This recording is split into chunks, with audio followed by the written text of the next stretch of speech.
Hello, I'm Catherine, and today I'm here with my friend and colleague Martha Langer, and we're going to talk about distorted perceptions of beauty or healing distorted perceptions of beauty. Hi, Martha. I know this is a topic that both of us feel really passionate about. So, would you like to start? What would you like to comment on around this topic? Oh my gosh. Well, as color analysts, us ourselves in the personal development and psychological and spiritual realm of which we are part, you and I create palettes of color of vibration that bring forth the essence of our clients and ourselves. And we live this as a lifestyle Mm. because we know firsthand through our own lived experience how impactful it is to wear colors and surround ourselves with colors that are in harmony with our light frequency. And one of the many, many benefits of this work that I have found is that it truly healed my distorted perceptions of my own beauty.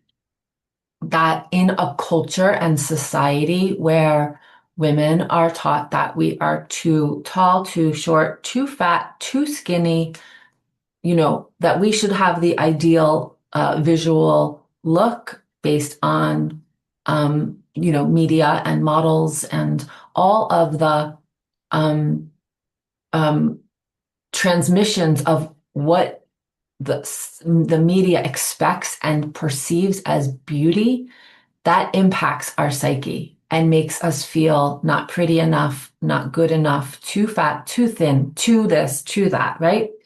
Like I was helping out at my friend's shop the other day, and a beautiful woman was trying on clothes, and she's like, "But I can't wear this because of my arms." I'm like, "What's wrong with your arms?" And she said, "Look at them, they're terrible." And she was like touching her arms, and all I could think was, "Wow, is that what you see?" Because I see toned, beautiful woman arms. That's not what I see. And this is what I told her, because we are taught that like there is this idea of perfection that we're supposed to aspire to. And what I've learned through this work for the past decade is that authentic beauty is from the inside out, not the outside in. Yeah. Yeah. That a woman, especially in women, a woman's body generates so much beautiful energy if we tap into it. And when our colors are surrounding us in ways that are supporting us rather than detracting from us, then we're able to feel inner beauty, which then emanates in the external. And the colors in the color palette that are given in our system and our lineage are support systems for transmuting those distortions of beauty and instead redefining what is beauty as inner light amplifying on the exterior.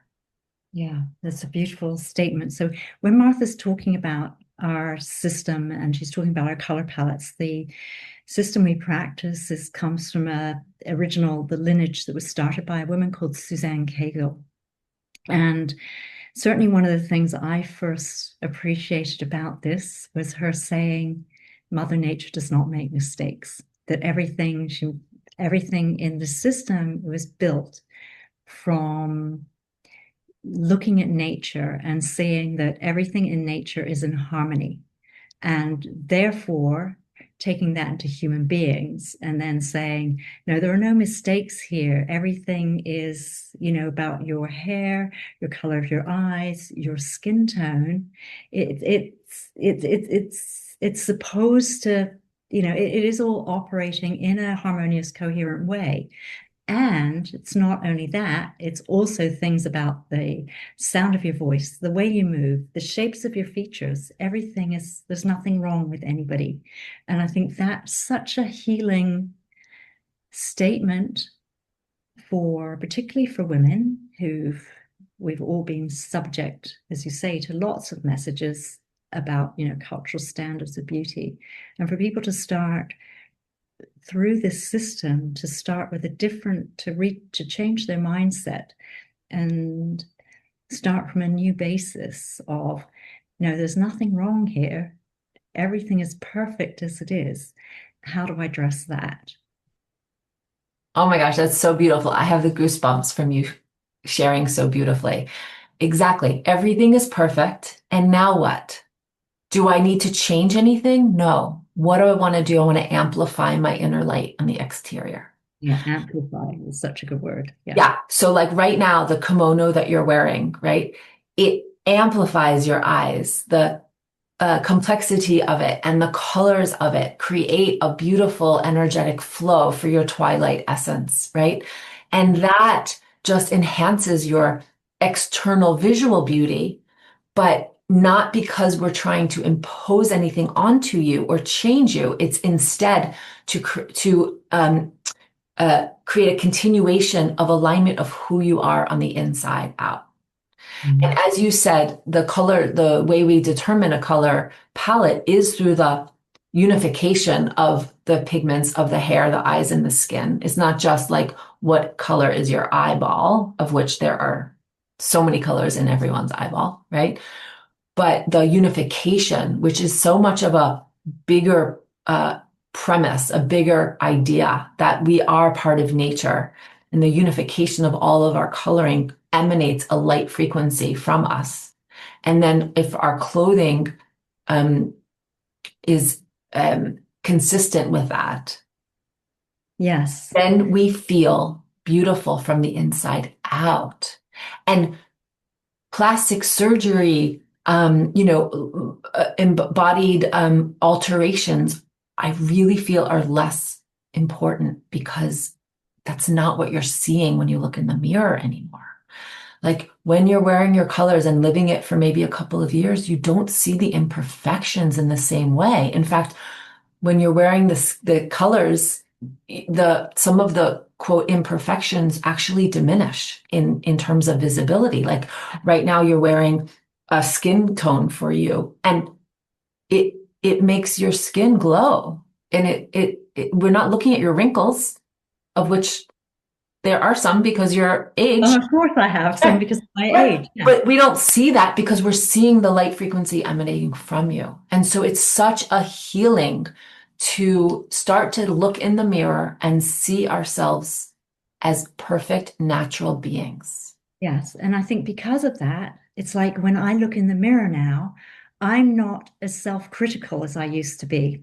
Right. Like even though there are plenty of messaging around that might be suggesting I need a tweak here or a tweak there, or, this procedure or that procedure, it's, in one ear and out the other. It doesn't affect me because of how I feel when I'm wearing my colors. And the other thing I just want to say on that healing point of view is it's yes, there's the vibration that we give out, the colors that emanate from us.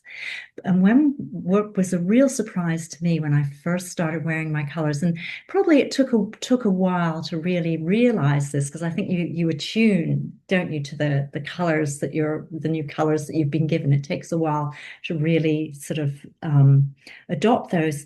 And then what surprised me was there's actually some healing in wearing your right colors.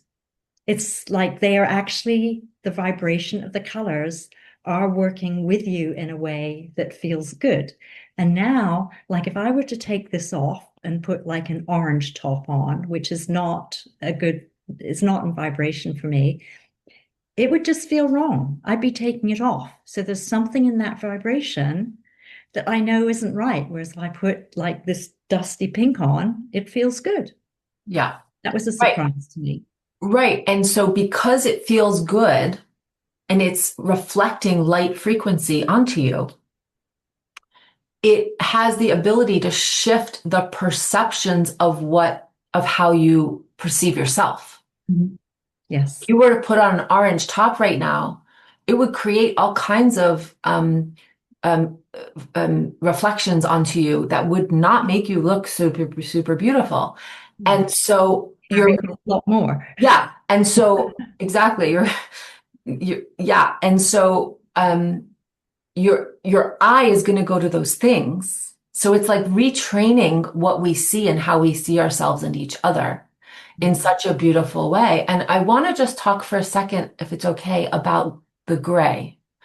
Like our hair color is our grounding color, the color that creates stabilization in ourselves and in others.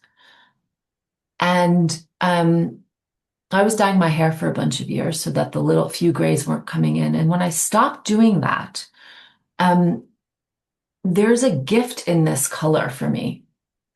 There's there's a gift in my personality that has come through as Mm. I've gotten older and wiser and more experienced in life. The gray is creating a softening in my system.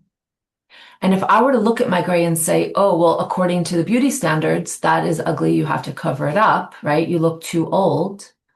But there's medicine in me owning my wisdom and owning my softness. And so if I were to dye my hair, of which maybe I will decide in the future, I'm not saying it's bad, but what I am saying is that the way Mother Nature presents in each stage of our lives is medicinal for us. Mm. My gray creates a softening. When I look in the mirror, I feel softer than I did 5 years ago, 10 years ago. And that's a healing for myself and for the people in my life to become more soft, right? So when we're attuned to the external beauty standards and imposing them onto ourselves, we're actually depriving ourselves from medicine, the medicine of Mother Nature. Mm. That's such a good point. I so agree. Yes, so much healing in this in all sorts of ways, and certainly in addressing cultural viewpoints with regard to women and aging. Yeah, so much. Like this is the antidote to it, to see that beauty is not something that just belongs to youth, that beauty is something that just appears differently at different stages of life. Yeah. And what you just said is so perfect, not just with different stages of life, but beauty is for everyone. Everyone is beautiful. And that orientation is what I wish for more expansion in our culture. Yeah. Perfect. Thank you so much, Catherine. So fun to talk with you about this. Yes. And I just love exploring this beautiful connection between color and embodied femininity, living with greater ease and confidence and authenticity. So perhaps we'll have more of these conversations soon. That would be lovely. That would be lovely. So for people watching, Martha and I both do color palettes in this system, and we are also both coaches that work with people in wider ways as well. So my website is catherinerowan.com and Martha's is embraceyourvibrance.com. So do take a look at our different offerings if you're interested. Bye for now.